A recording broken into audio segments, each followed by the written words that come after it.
Bismillahirrahmanirrahim. Assalamualaikum warahmatullahi ta'ala wabarakatuh. My name is Muhammad Hafizam bin Khairuddin. My matric number 1182094. So in this video I will explain about the cancelling for Ekovest Berhad.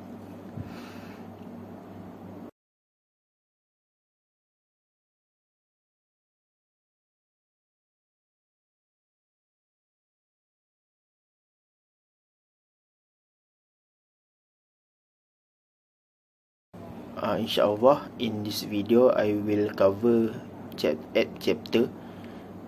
So for chapter 1 is about the introduction of Ekovest Berhad. Ekovest Berhad was established on 2nd January 1984.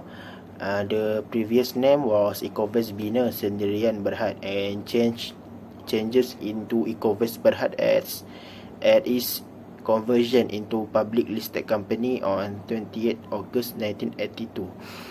Listed in KLSE on 9 August 1993. The company is involved in civil engineering, construction and building works. It also offers a management service for construction work as well as engage in property investment. Next chapter is chapter 2. Is about the current earning. I take the third quarter period between 1 January 2021 and the 31st March of 2021.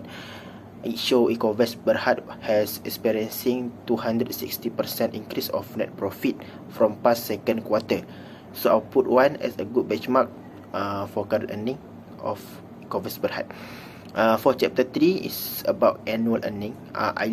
I analyze the annual earning for the past 5 to 10 years.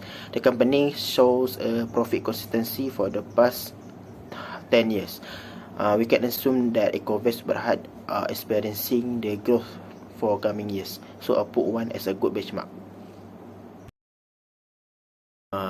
Chapter 4 is about the new product or new management and news.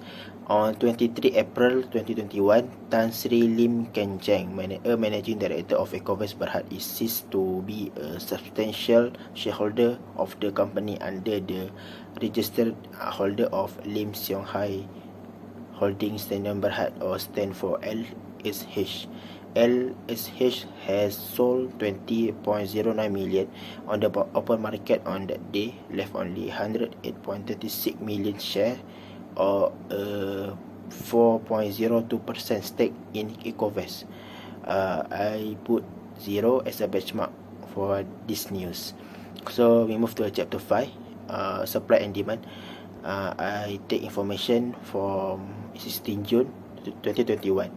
It shows the volume of stock of Ekovest sold is under the average volume. So I'll put 0 as a benchmark, bad benchmark. For chapter 6, leader or laggard, on the graph it shows Fajar is on the top of the graph with a 95.06% increase in price changes. For Ekovest Berhad, there is a decrease in price. Shows negative 14.42% changes in price.